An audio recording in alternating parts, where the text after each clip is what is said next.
फिर से आप सबका हार्दिक स्वागत है। मैं मीर व्यास।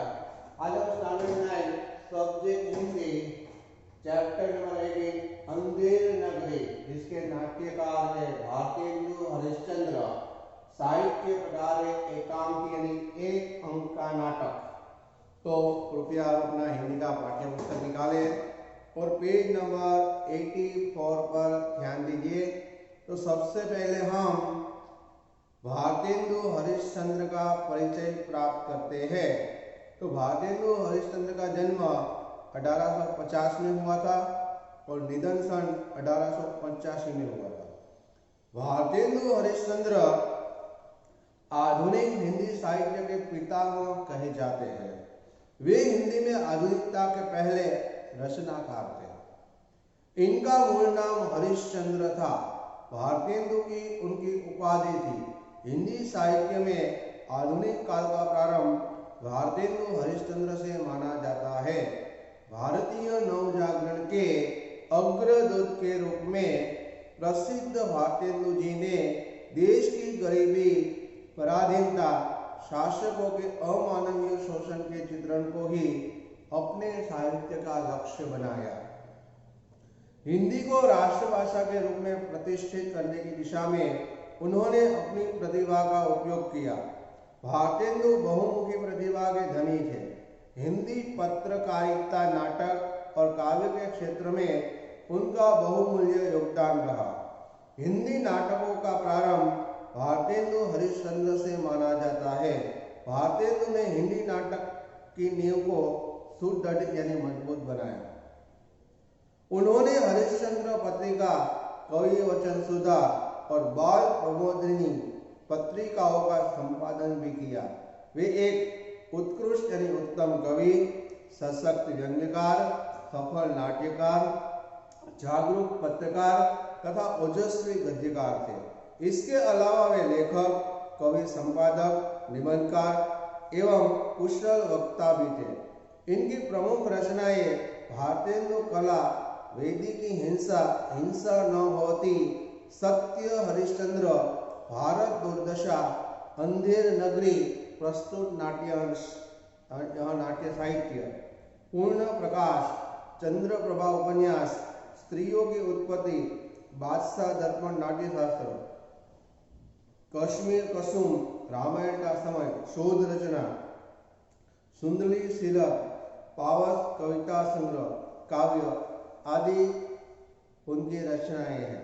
भारतेंदु ने मात्र 34 वर्ष की अल्प आयु में ही विशाल साहित्य की रचना की। 35 वर्ष की आयु में उन्होंने मात्रा और गुणवत्ता की दृष्टि से इतना लिखा, इतनी दिशाओं में काम किया कि उनका समूचा रचना कर्म पथ प्रदर्शक बन गया। आपका महान साहित्यिक कर्म देवी शक्ति से प्रेरित ही माना जाएगा। प्रस्तुत एकांकी अंधेर नगरी में मोहन और उनके 2 शिष्य एक नगरी में पहुंच जाते हैं, जहां मूर्ख राजा और मूर्ख प्रजा से उनका पाला पड़ता है। नगरी में पहुंचते ही चारों तरफ अज्ञान का अंधकार छाया हुआ था। अनुशासन रहित विवेकहीन प्रजा में किसी से प्रेम, आत्मीयता का नामो निशान दिखाई नहीं देता था। अच्छे बुरे में अंतर नहीं, सच और झूठ का ज्ञान नहीं, भाजी का मूल्य और खाजे का मूल्य 1 टका, यथा राजा तथा प्रजा, कहावत के अनुसार राजा भी मूर्ख और प्रजा भी मूर्ख। ऐसे लोग अपनी मूर्खता के कारण अपने विनाश का कारण खुद बन जाते हैं। प्रस्तुत कहानी से यही हमें बोध मिलता है। अंधेर नगरी एकांकी से लेखक पाठकों को इसी अविवेकी अज्ञानी वृत्ति से परिचित करवाकर इससे बचे रहने की प्रेरणा देते हैं। तो पात्र परिचय प्राप्त करते हैं। मोहन जो मठ का प्रधान मुखिया है, फिर नारायण दास मोहन के शिष्य, गोवर्धन दास मोहन के दूसरे शिष्य, चौपट राजा जो अंधेर नगरी का राजा है, फिर कुंजड़ी है साग भाजी बेचने वाली हलवाई, फरियादी, कल्लू बनिया, कारीगर, चुने वाला, हिस्ती, कसाई, गडरिया, कोटवाल, सिपाही आदि पात्र है। तो आइए पढ़ते हैं हम चैप्टर नंबर 18 अंधेर नगरी। तो कृपया आप इस नाट्यांश में ध्यान रखिए पेज नंबर 84 पर। तो सबसे पहला दृश्य शुरू होता है। अब स्थान है शहर से बाहर एक सड़क का, और उस सड़क पर महंत जी और दो उसके चेले यानी शिष्य एक दूसरे के साथ बातें कर रहे हैं। महंत बच्चा नारायण दास, यह नगर तो दूर से बड़ा सुंदर दिखाई पड़ता है। देख, कुछ भिक्षा मिले तो भगवान को भोग लगे, और क्या। तो महंत यानी मठ का प्रधान जो मुखिया होता है उसे महंत बोलते हैं। नारायण दास, गुरुजी महाराज, नगर तो बहुत ही सुंदर है, पर भिक्षा भी सुंदर मिले तो हमें बड़ा आनंद होगा। महंत बच्चा गोवर्धन दास, तू पश्चिम की ओर जा, और नारायण दास तू पूर्व की ओर जा। इस प्रकार गोवर्धन दास जाता है। गोवर्धन दास कुंजड़ीन से, कुंजड़ीन को दिखता हुआ उससे पूछता है। कुंजड़ी यानी साग भाजी बेचने वाले। कुंजड़ीन से, क्यों भाजी का भाव, क्यों भाजी का क्या भाव है। कुंजड़ीन, बाबा जी टके सेर। तो टका यानी पुराने 2 पैसों का सिक्का, बरोबर, एक सिक्के का शेर 500 ग्राम। गोवर्धन दास, 100 भाजी टके शेर। वाह वाह वाह वाह, बड़ा आनंद है। यहाँ सभी चीजें टके शेर। हलवाई के पास जाकर, क्यों भाई मिठाई का क्या भाव है। हलवाई, टके शेर। गोवर्धन दास, वाह वाह, बड़ा आनंद है, सब टके शेर। क्यों बच्चा, इस नगरी का नाम क्या है। तभी हलवाई कहता है अंधेर नगरी। गोवर्धन दास, और राजा का नाम क्या है। हलवाई, चौपट राजा। गोवर्धन दास, वाह वाह, अंधेर नगरी चौपट राजा, टके शेर भाजी टके शेर खाजा। बरोबर।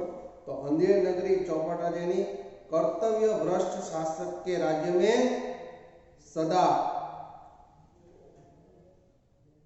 अर्थात जहां अव्यवस्था तथा लूट खसोट का बोलबाला रहता है।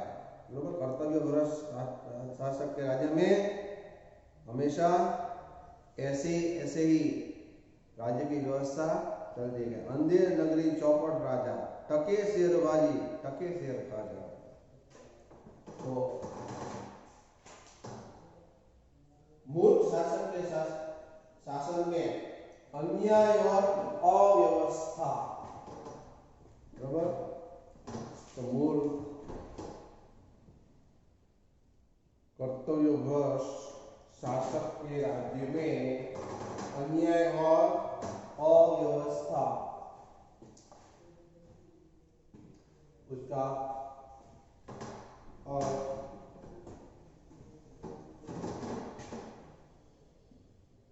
अंधेर नगरी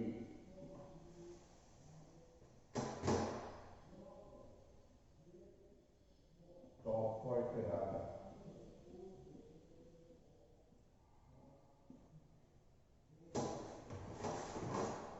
मूर्ख शासक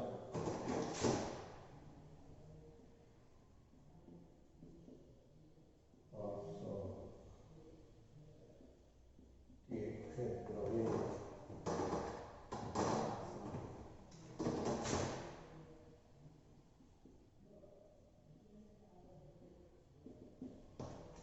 अन्याय और अव्यवस्था।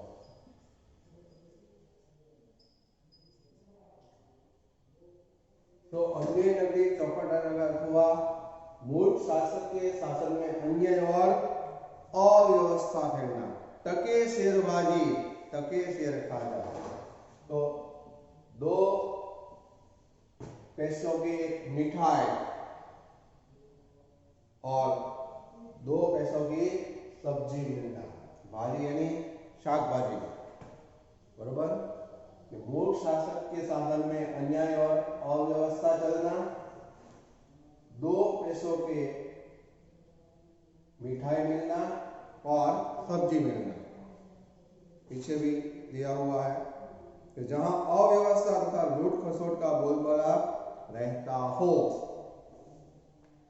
उसे अंधेर नगरी चौपट राजा बोलते हैं। हलवाई, तो बाबा जी कुछ लेना हो तो ले लो। पेज नंबर 85 पर गोविंददास, बच्चा भिक्षा मांगकर 7 पैसा लाया हूं, 3.5 सेर मिठाई दे दे। मोहन जी और नारायण दास एक ओर से आते हैं और दूसरी ओर से गोवर्धन दास वहां आता है। मोहन, बच्चा गोवर्धन दास, तू क्या भिक्षा लाया? गठरी तो भारी मालूम पड़ती है। गोवर्धन दास, गुरुजी महाराज 7 पैसे भीख में मिले थे, उसी से 3.5 सेर मिठाई मोल यानी पैसे देकर लाया हूं। मोहन, बच्चा नारायण दास ने मुझसे कहा था कि यहाँ सब चीजें टके सेर से मिलती है, तो मैंने इसकी बात पर विश्वास नहीं किया। बच्चा, यह नगरी कौन सी है और इसका राजा कौन है जहां टके सेर भाजी और टके सेर खाजा यानी मिठाई मिलती है? गोविंददास, अंधेर नगरी चौपट राजा, टके सेर भाजी टके सेर खाजा। यह मूर्ख शासक के शासन में अन्याय और अव्यवस्था चलना, और वहां 2 पैसों से भाजी मिलना और 2 पैसों से खाजा यानी मिठाई मिलना। मोहन, तो बच्चा ऐसी नगरी में रहना उचित नहीं है जहां टके सेर भाजी और टके सेर खाजा बिकता हो। मैं तो इस नगर में अब एक क्षण भी नहीं रहूंगा। गोविंददास, गुरुजी मैं तो इस नगर को छोड़कर नहीं जाऊंगा, और जगह जगह दिन भर मांगो तो भी पेट नहीं भरता, मैं तो यहीं रहूंगा। मोहन, देख तेरी बात मान, नहीं तो पीछे पछताएगा। मैं तो जाता हूं, पर इतना कह जाता हूं कि कभी संकट पड़े तो मुझे याद कर लेना। यह कहते हुए मोहन वहां से चले गए। और अब दूसरा दृश्य शुरू होता है। तो दूसरे दृश्य में राजा, मंत्री और नौकर लोग यथास्थान पर बैठे हुए हैं। पर्दे के पीछे से दुहाई दे, दुहाई है का शब्द यानी आवाज आती है। राजा, कौन चिल्लाता है? उसे बुलाओ। तो 2 नौकर एक फरियादी को लाते हैं। फरियादी, दुहाई दो महाराज, दुहाई दो, दया करो। राजा, बोलो क्या हुआ? फरियादी, महाराज कल्लू बनिए की दीवार गिर पड़ी, सो मेरी बकरी उसके नीचे दब गई, न्याय हो। राजा, कल्लू को पकड़ कर लाओ। नौकर लोग दौड़कर बाहर से बनिए को पकड़ लाते हैं। राजा, क्यों रे बनिए, इस बकरी दबकर मर गई? बनिया व्यापारी, तो क्यों रे बनिए, इसकी बकरी तेरी दीवार के नीचे आकर दबकर मर गई? कल्लू बनिया, महाराज मेरा कुछ दोष नहीं, कारीगर ने ऐसी दीवार बनाई कि गिर पड़ी। राजा, अच्छा अब कल्लू को छोड़ दो, जिसने यह दीवार बनाई उस कारीगर को पकड़ लाओ। कल्लू जाता है, नौकर कारीगर को पकड़ लाते हैं। राजा, क्यों रे कारीगर, इसकी बकरी कैसे मर गई? कारीगर, महाराज चूने वाले ने चूना ऐसा खराब बनाया कि दीवार गिर पड़ी। राजा, अच्छा उस चूने वाले को बुलाओ। कारीगर निकाला जाता है, चूने वाले को पकड़कर लाया जाता है। राजा, क्यों रे चूने वाले, इसकी बकरी कैसे मर गई?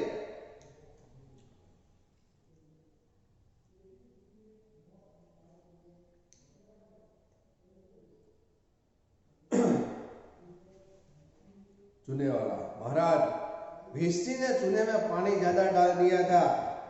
तो भिश्ती यानी मशक में भरकर पानी ढोने वाला, जो चमड़े का थैला होता है उसमें पानी भरने वाला, तो क्या बोलते हैं?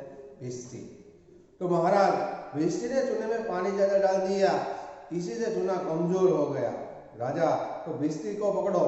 भिश्ती को लाया जाता है। राजा, क्यों रे भिश्ती, इतना पानी क्यों डाल दिया कि दीवार गिर पड़ी और बकरी दबकर मर गई? भिश्ती, महाराज गुलाम का कोई कसूर नहीं, कसाई ने मशक इतनी बड़ी बना ली थी कि उसमें पानी ज्यादा आ गया। राजा, अच्छा भिश्ती को निकालो और कसाई को लाओ। तो कसाई इसे बोलते हैं जो बकरी को मारता है कसाई, काटता है, उसे क्या बोलते हैं? कसाई। राजा, अच्छा भिस्ती को निकालो और कसाई को लाओ। नौकर भिस्ती को निकालते हैं और कसाई को पकड़कर वहां ले आते हैं। कसाई पशु को मारकर मांस बेचने वाला, तो पशु को मारकर बकरी आदि को काटकर उसका मांस बेचता है, उसे क्या बोलते हैं? कसाई। कसाई, महाराज गडरिये ने टके की। राजा ने कहा, क्यों रे कसाई, तूने ऐसी मशक क्यों बनाई? कसाई, महाराज गडरिये ने टके की ऐसी बड़ी भेड़ मेरे हाथ बेच दी कि मशक बड़ी बन गई। राजा, अच्छा कसाई को निकालो और गडरिये को लाओ। तो गडरिया ने भेड़ बकरी बेचने वाला, उसके चमड़े से मशक बनाई गई थी, थैला पानी भरने का। कसाई निकाला जाता है, गडरिये को लाया जाता है। गडरिया ने परवाह, भेड़ बकरी पालने वाला। राजा, क्यों रे गडरिये, ऐसी बड़ी भेड़ क्यों बेची? राजा, महाराज उधर से कोतवाल की सवारी आई, भीड़ भाड़ के कारण मैंने छोटी बड़ी भेड़ का ख्याल ही नहीं किया, मेरा कुछ कसूर नहीं। राजा, इसको निकालो और कोतवाल को पकड़ कर लाओ। कोतवाल को पकड़कर वहां लाया जाता है। कोतवाल नगर का बड़ा पुलिस ऑफिसर, जिसके अधीन वहां के थाने होते हैं। तो कोतवाल किसे बोलते हैं? नगर का बड़ा पुलिस ऑफिसर, जिसके अधीन वहां के थाने होते हैं, वह कोतवाल, पुलिस वाला। कोतवाल, महाराज मेरा कोई कसूर नहीं, मैंने कोई कसूर नहीं किया। राजा, कुछ नहीं, ले जाओ, कोतवाल को अभी फांसी दे दो। सभी कोतवाल को पकड़कर ले जाते हैं। अब तीसरा दृश्य सामने आता है। गोवर्धन दास बैठा मिठाई खा रहा है। गोवर्धन दास, गुरुजी ने हमको बेकार यहाँ रहने को मना किया था, माना कि देश बहुत बुरा है, पर अपना क्या, खाते पीते और मस्त आनंद से पड़े रहते हैं। 4 सिपाही 4 ओर से आकर उसको पकड़ लेते हैं। सिपाही, चल बे बस चल, मिठाई खाकर तू मोटा हो गया है, आज मजा मिलेगा। गोवर्धन दास घबरा कर, अरे यहाँ आफत कहाँ से आई? अरे भाई, मैंने तुम्हारा क्या बिगाड़ा है जो मुझे पकड़ते हो? सिपाही, बात यह है कि कल कोतवाल को फांसी का हुक्म हुआ था, जब उसे फांसी देने को ले गए तो फांसी का फंदा बड़ा निकला, क्योंकि कोतवाल साहब दुबले पतले हैं। हम लोगों ने महाराज से अर्ज की, इस पर हुक्म हुआ कि किसी मोटे आदमी को फांसी दे दो, क्योंकि बकरी मरने के अपराध में किसी न किसी को सजा होनी जरूरी है, नहीं तो न्याय नहीं होगा। गोवर्धन दास, दुहाई परमेश्वर की, अरे मैं नाहक मारा जाऊंगा व्यर्थ में, अरे यहाँ बड़ा ही अंधेर है। गुरुजी आप कहाँ हो, आओ मेरे प्राण बचाओ। बरोबर, तो अंधेर होना ही अन्याय होना, मुहावरा है अंधेर होना। यहाँ तो बड़ा अंधेर है, अन्याय है। गुरुजी आप कहाँ हो, आओ मेरे प्राण बचाओ। गोवर्धन दास चिल्लाता है, सिपाही उसे पकड़कर ले जाते हैं। गोवर्धन दास, हाय रे, हाय बाप रे, मुझे बेकसूर ही फांसी दे दी थी। तो गोवर्धन दास जोर जोर से पकड़ता है, हाय बाप रे, मुझे बेकसूर ही फांसी देते हैं। सिपाही, अबे चुप रे, राजा का हुक्म बड़ा कहीं टल सकता है क्या? गोवर्धन दास, हाय, मैंने गुरुजी का कहना न माना, उसी का यहाँ फल मुझे मिला है। गुरुजी कहाँ हो, बचाओ गुरुजी, गुरुजी, ऐसा कहता हुआ उसे पकड़ कर ले जाते हैं। पेज नंबर 87 पर। मोहन, अरे बच्चा गोवर्धन दास, तेरी यहाँ क्या स्थिति है? गोवर्धन दास हाथ जोड़कर, गुरुजी दीवार के नीचे बकरी दब गई, जिसके लिए मुझे फांसी दी जा रही है, गुरुजी मुझे बचाओ। मोहन, कोई चिंता नहीं, भों चढ़ाकर सिपाहियों से, सुनो, मुझे अपने शिष्य को अंतिम उपदेश देने दो। सिपाही उसे थोड़ी देर के लिए छोड़ देते हैं। गुरुजी चेले ने शिष्य को कान में कुछ समझाते हैं। मोहन, नहीं बच्चा, हम बूढ़े हैं, हमको चढ़ने दे। इस प्रकार दोनों बहस करते रहे। सिपाही परस्पर चकित होते हैं।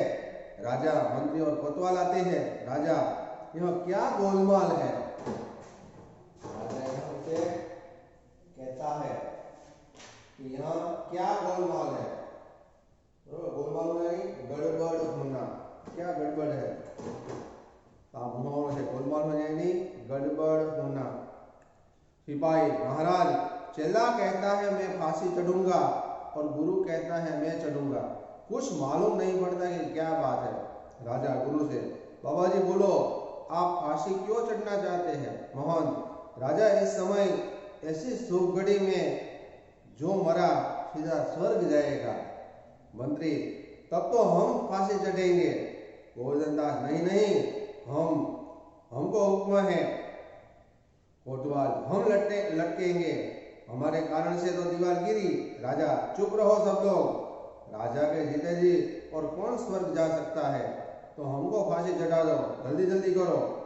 राजा को नौकर लोग फांसी पर लटका देते हैं और पर्दा गिर जाता है। तो प्रस्तुत एकांकी चुने हुए बाल से ली गई है। और शब्दार्थ में नीचे जो है कि महंत यानी मंदिर का बड़ा पुजारी, कुंजड़ीन यानी तरकारी बेचने वाली, साग सब्जी बेचने वाली, खाजा यानी एक प्रकार की मिठाई, भिस्ती यानी मशक में भरकर पानी देने वाला, गडरिया यानी भेड़ बकरी पालने वाला,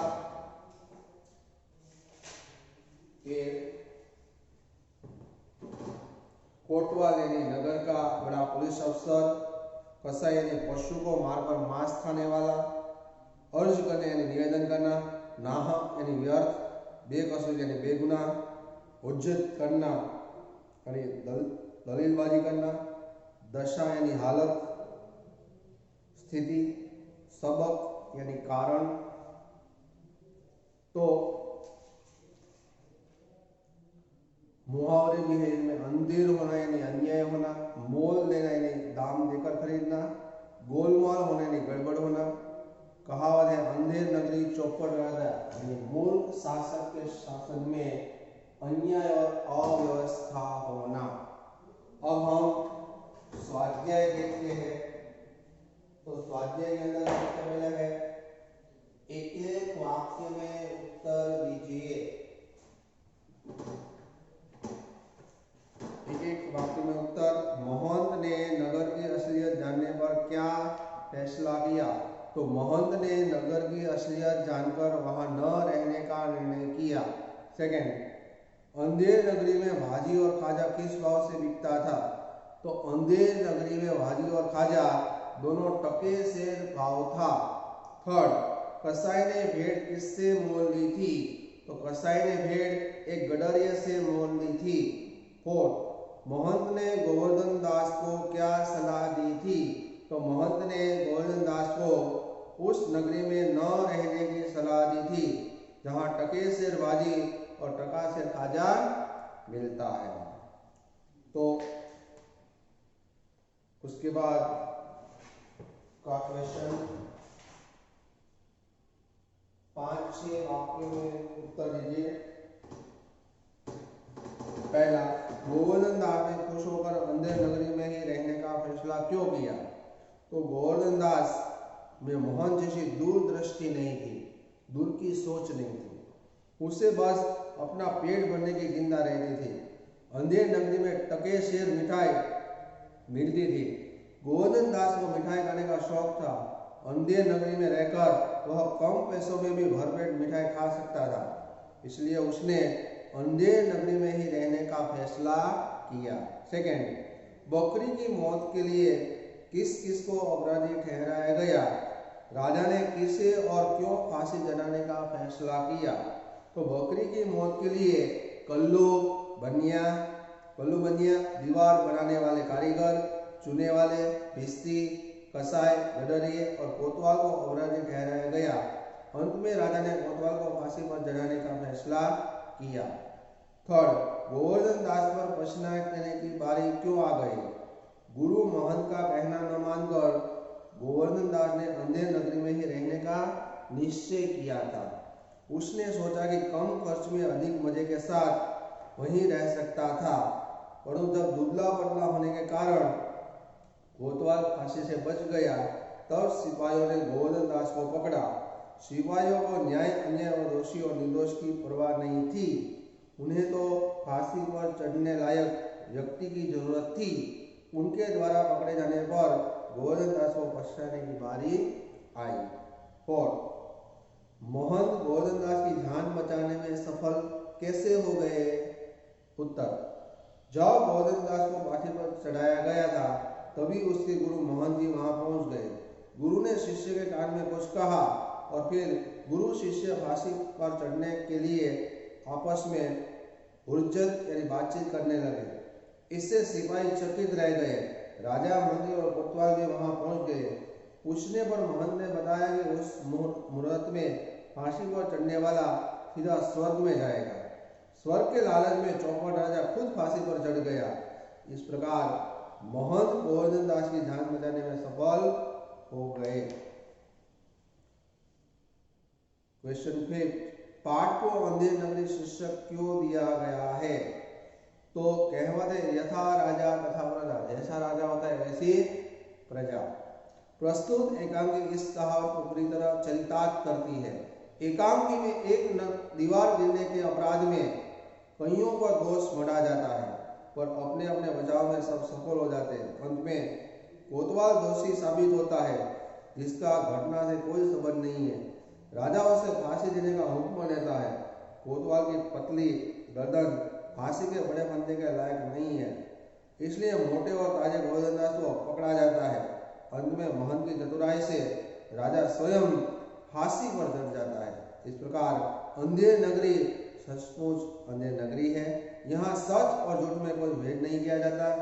यहाँ न कोई कानून है न व्यवस्था है। अपराध कोई करता है और दंड किसी और को दिया जाता है। इसलिए पाठ को अंधेर नगरी शीर्षक दिया गया है, वह उचित है। तो उसके बाद आशय स्पष्ट कीजिए। वो दिया हुआ है, अंधेर नगरी चौपड़ राजा, टके से बाजे टके से राजा। तो मूर्ख राजा के राज्य में अच्छे बुरे, साधारण, विशेष, उचित, अनुचित में कोई अंतर नहीं होता। खाजा जैसी महंगी मिठाई भी भाजी के भाव बेची जाती है। न्याय अन्याय में भी कोई फर्क नहीं रखा जाता। राज्य में सब जगह अंधेर ही अंधेर दिखाई देता है। सेकेंड, राजा के जीते जी और कौन स्वर्ग जा सकता है? हमको फांसी चढ़ाओ, जल्दी करो। राजा को बताया गया कि फांसी पर चढ़ने की वह बहुत शुभ घड़ी थी। उस समय फांसी पर चढ़ने वाला सीधा स्वर्ग में जाएगा। मूर्ख राजा स्वर्ग जाने के लालच में आ गया। बुद्धि विवेक का उसमें घोर अभाव था। महंत की चाल में फंसकर वह फांसी पर चढ़ने के लिए तैयार हो गया। उसकी मूर्खता ही उसका राजहट बन गई। फिर है, सही शब्द चुनकर वाक्य पूर्ण कीजिए। तो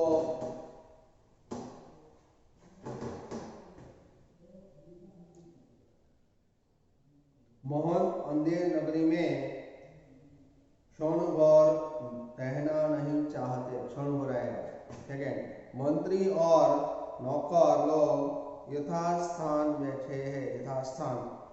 थर्ड, कोतवाल उन्हें खाली किया, धूमधाम से क्यों निकाले? सवारी। क्या आएगा थर्ड में? सवारी। फोर्थ, मुझे अपने शिष्य को अंतिम उपदेश देने दो। तो फोर्थ में शिष्य।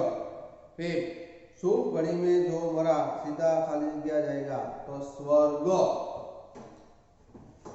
फिर है शब्द समूह के लिए एक शब्द लीजिए, वो भी हम देख लेते हैं। तो न्याय मांगने वाला, अन्यायी, बरोबर। तो जो न्याय मांगने वाला होता है उसे क्या बोलते हैं? न्यायी।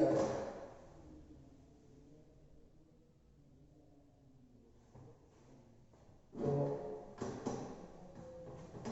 न्याय मांगने वाला, तो न्यायी। तकरारी बेचने वाली स्त्री, तो कुंजड़ीन।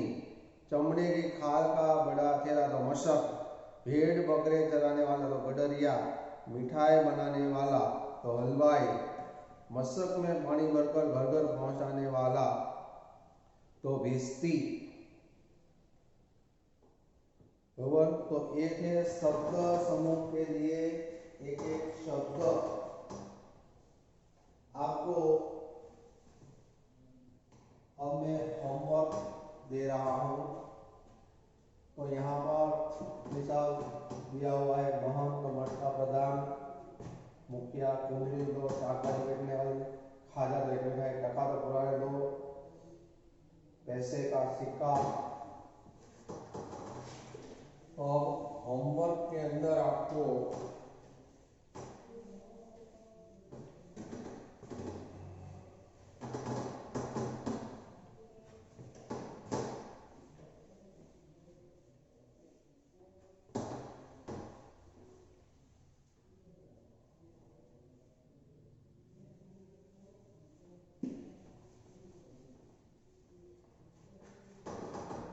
होमवर्क लिख लीजिए।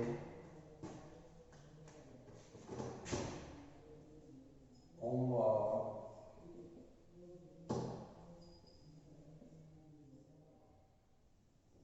होमवर्क में आपको स्वाध्याय में से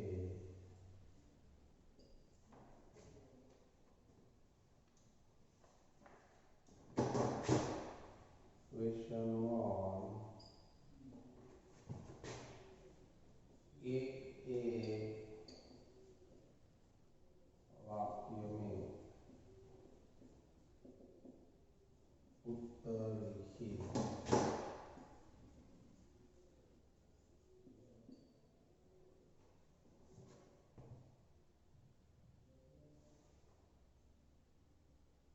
क्वेश्चन 1 to